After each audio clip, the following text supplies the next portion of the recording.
When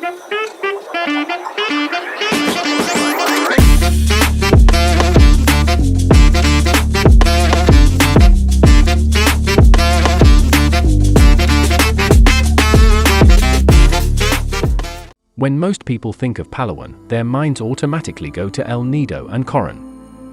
If you ever came to Palawan and didn't visit these two areas in the north, you'd be absolutely crazy. However, there is so much more wildlife, island hopping, wreck diving and food devouring to be done on this island. Don't be afraid to go off the beaten path and discover the next El Nido-esque towns like Tay Tay and Port Barron, where the food is cheap, the beer is cold, and the beaches are a lot less crowded. Or take a detour into a mid-sized city like Roxas or Brooks Point that are full of authentic Filipino food, quiet waterfalls, peaceful wildlife sanctuaries, and incredible local experiences.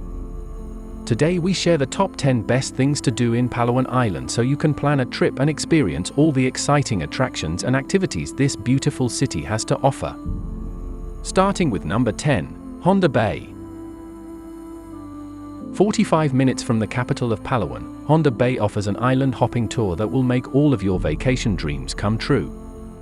You'll explore Pandan Island, Cowrie Island, Luli Island, Starfish Island, and Verde Island, where the famous Dos Palmas resort is located. All of these islands offer out-of-this-world white sand beaches with turquoise water so beautiful that you might get a little emotional.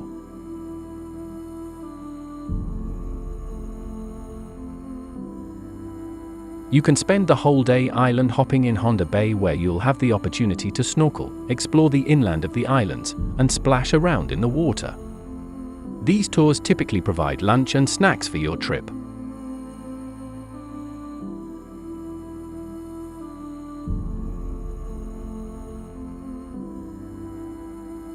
At number 9 is the El Nido.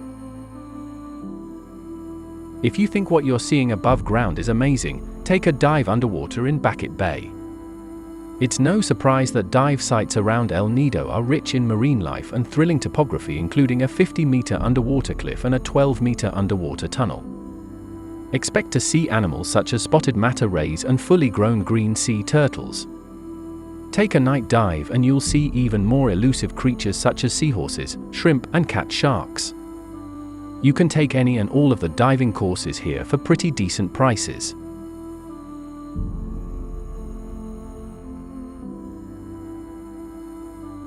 At number 8, Port Barton. Venture over to Port Barton, a sleepy fishing town on the northwest coast of Palawan.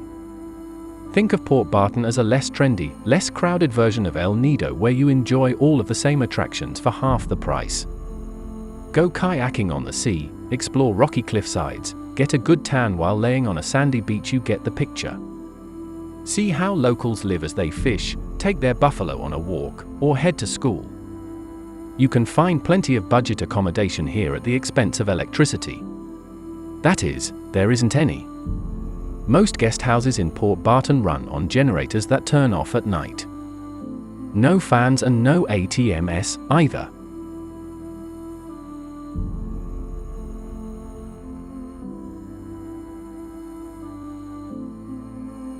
At number 7, Taban Caves. At the very tip of a large peninsula jetting off the southern half of Palawan, you'll find the Taban Caves. The Taban Caves are significant for the Philippines as it is home to one of the oldest discoveries of human inhabitants. Remains of the Taban man, along with his artifacts, were found at this very site. Hence, the Taban Caves are also a national museum. When you visit, there are two large, cathedral-type caves for you to explore, named the Diwata Cave and Liang Cave. Hire a boat to take you over and point you in the right direction. When you find the caves, your jaw will drop. The limestone formations nestled into jungle brush look alien. At number 6 in our list, Underground River. At 8.2 kilometers of winding water, this is one of the longest underground rivers in the world. Officially labeled the 7th new wonder of the natural world, the underground river in Palawan is a must-do. You'll take a short hike through the jungle where monkeys will come out and beg you for snacks, and then you'll reach small boats at the mouth of the cave. Climb in and you'll paddle together through complex cave tunnels with hanging bats and calm waters. You'll learn all about the formations from your friendly guide as you go. Recognize that these tours are so popular that they can be full for a few days in advance. Plan your trip now by booking with a tour group online.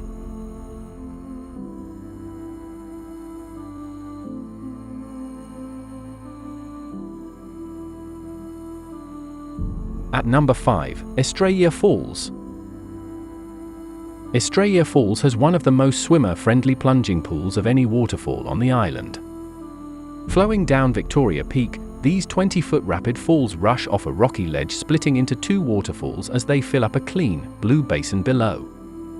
From the clear pool, the water keeps flowing downstream into two other pools of varying depths. There is a lot of space to play and splash around. You can find Estraa Falls about 95 kilometers south of Puerto Princesa in a town called Nora. At number 4, Tabataha Reef National Marine Park. Off the coast of Palawan in the middle of the Sulu Sea is the unbelievable Tabataha Reef National Marine Park.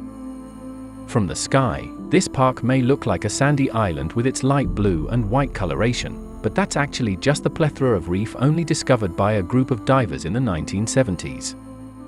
Because of its far-out location, divers who want to get an up-close look will have to sign up for a live-aboard boat where they'll spend a couple days on the water. The trip is worth it to see the unspoiled wildlife in its natural habitat. In and around the reef, expect to see thriving populations of green sea turtles, manta rays, 11 species of shark, tons of colorful fish and more. At number 3 in our list, Bwanga Island.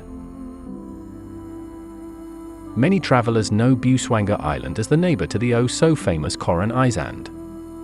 But what many people don't know is that aerial attacks in 1944 hit and sunk dozens of World War I Japanese ships right off the coast of Bwanga. Now, these ships make for the most fascinating, eerie wreck dives. You can actually fly to or from Bwanga Island from Puerto Princesa to the Francisco B. Reyes Airport. If you don't want to spend a pretty penny, however, Travel2Go ferry service will take you from Puerto Princesa to Bwanga.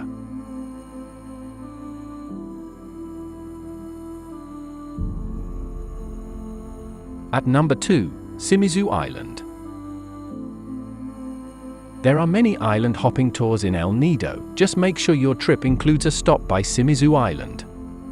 One of the most fun experiences is visiting Simizu Island, where you can hop over the edge of the boat and get up close and personal with tons of curious fish. The tour guides will give you fish food to feed them, and before you know it, you'll be surrounded. From the water, you'll get gorgeous views of the limestone cliffs that surround a small stretch of beach. Some think this island looks like a natural, tropical castle. From the water, you can swim ashore for some fantastic photo whoops in a surreal surrounding. Check out the number 1 places in our list, Bakbakan Falls. In Brooks Point, you can find Bakbakan Falls. This 64-meter waterfall is beautiful and unspoiled, as it doesn't get as many visitors as the more touristy areas in Palawan. The waterfall slides down a smooth rock slide into a nice cool pool where you can take a dip. To get there, take a van to Seven Falls Hot Spring and Nature Park Resort. Next, you should easily be able to find a guide that will transport you to the falls via tricycle and guide you through the rigid hike to get there. Nearby you'll find the Minute Hot Springs that are perfect for a quick dip after your hike. Now it's time to hear from you. What's your favorite things to do in Palawan Island? Is there something we missed? Let us know in the comments section below, and don't forget to give this video a like and subscribe to Greenable if you haven't already. Click the bell icon to stay updated on all our latest content.